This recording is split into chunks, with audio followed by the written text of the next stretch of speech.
Баршаңызға қайырлы күн, достар. Қалдарыңыз қалай? Сіздермен Назерке. Бүгін сіздерге бар болғаны 20 минутта толыққанды пісіп шығатын жұп-жұмсақ құрамына сгущенка қосылатын булочканың рецептімен бөлісетін боламын. Міндетті түрде жасап көріңіздер. Сіздерге ұнайтынына 100% сенімдімін. Видеоны соңына дейін қараңыздар. Ең алдымен бізге керек заттар: бір жұмыртқа, жылы сүт және сгущенка қажет болады. Бөлме температурасында тұрған еріп тұрған сары май, ашытқы яғни дрожж және тұз және ұн қажет болады. Бұның барлығы бөлме температурасында тұрғаны жақсы. Таза ыдысымызға ең алдымен бір жұмыртқамызды саламыз. Оның үстіне сгущенкамызды қосамыз.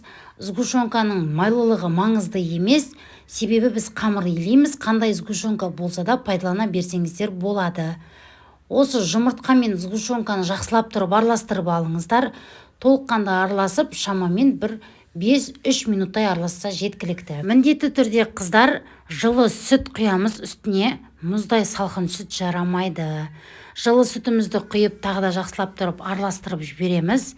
Оның үстіне ашытқы яғни дрожж және тұзымызды қосатын боламыз. Барлығын тағы да араластырамыз. Және міндетті түрде ұнды илектен өткізіп қосыңыздар. Себебі қанша дегенмен ұнның арасынан түйір болып қалған түйіндер шығады. Сол себепті міндетті түрде илектен өткізіп алып қосыңыздар. Ұнның барлығын толыққанды қосып болғаннан кейін, міне видеода көріп тұрсыздар ғой, сондықтан илектен өткізіп алыңыздар.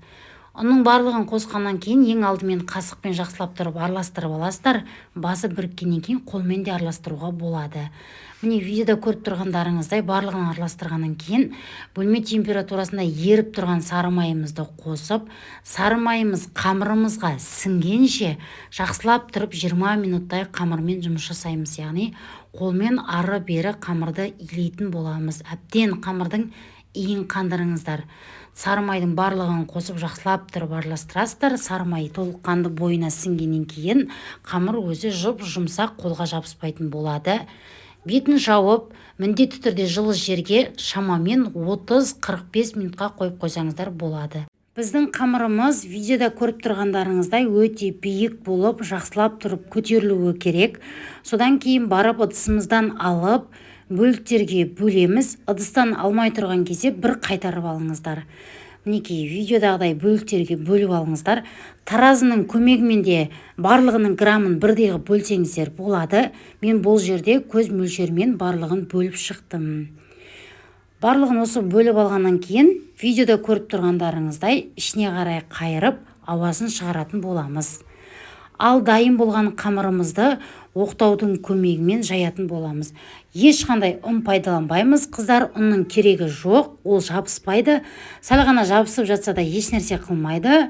Ешқандай ұнды қоспаңыздар. Ұн қоссаңыздар, булочка сәл кеуіп қалады және беті қаттылау болып қалады. Видеодағыдай ұзынша қайықша ретінде жайып аласыздар қамырды. Содан кейін барып рулет сияқты орап шығасыздар. Ұзынша колбаса сияқты болады. Және бір-біріне тигізіп, ашылып кетпейтініне қаттырақ қысасыздар да, тағы да видеода көріп тұрғандарыңыздай ұзынша етіп созатын боламыз. Яғни лағманның қамырын созған сияқты жайлап үзіліп кетпейтіндей етіп созып шығасыздар да, екі басын ұстап тұрып, бас жағынан саусақтарыңыздың қойып, видеодағыдай бірінің үстіне бірін қойып шығасыздар. Екі басын біріктіріп, жаңағы саусақты қойған ұшқа өткізіп, осылай булочканың формасын шығарып аласыздар. Өте оңай жасалынады. Қыздар, міне видеода көрсетіп тұрмын. Міндетті түрде ортасы бір саусақ сиятындай болса болды. Қалған қамырымызды бірінің үстіне бірін қойып, алып қалған жаңағы бір саусақ сиятын жерге қарай итеріп, булочканың формасын шығарып аласыздар. Міндетті түрде қыздар, кез келген форма болады, өзіңізге ұнайтын таба да болады. Шет-шетін сары маймен майлап, астына міндетті түрде пергамент қағазын төсеңіздер. Шетіне желінетін сары майды жағып шығыңыздар. Сұйық май емес, сары май жағыңыздар, ерітілген. Бетін пакетпен жауып, тағы да бір 20 минутқа қалдырсаңыздар, осындай болып, күшті болып көтеріледі. Бетіне жұмыртқаның сары уызын жағасыздар. Жақсылар, булочканы пешке салатын алдын пешті міндетті түрде қыздырып алыңыздар. Содан соң барып 150 градусқа қойып, шамамен 20-15 минутта пісіп шығатын болады. Міндетті түрде пешке қарап отырыңыздар. Енді бізге пештен шыққан булочкидің бетіне ертілген сары май мен сгущенкамызды араластырып жағатын боламыз.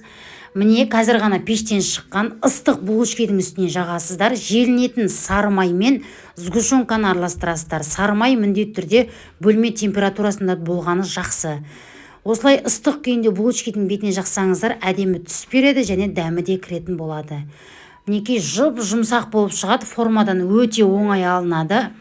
Суытып барып алсаңыздар да болады, ыстықтай алсаңыздар да өте оңай алынатын болады. Видеода көріп тұрғандарыңыздай арасы мінекей осылай кереметтей болып шығады. Жұмсақ болып шығады. Қыздар міндетті түрде жасап көруге кеңес етемін. Қыздар, егер менің видео ұнап жатса, менің каналым ұнап жатса, қазақша каналдың дамуына үлес қосып, каналыма төмендегі подписаться батырмасын басып, қызыл батырманы тіркеліп қойыңыздар. Осы видеоны достарыңызға жіберіңіздер. Қазақша каналдың дамуына үлес қосыңыздар және алдағы уақытта менен қандай рецепттер күтесіздер, комментария бөліміне жаза кетіңіздер. Сіздермен болған Назерке, келесі кездескенше аман сау болыңыздар.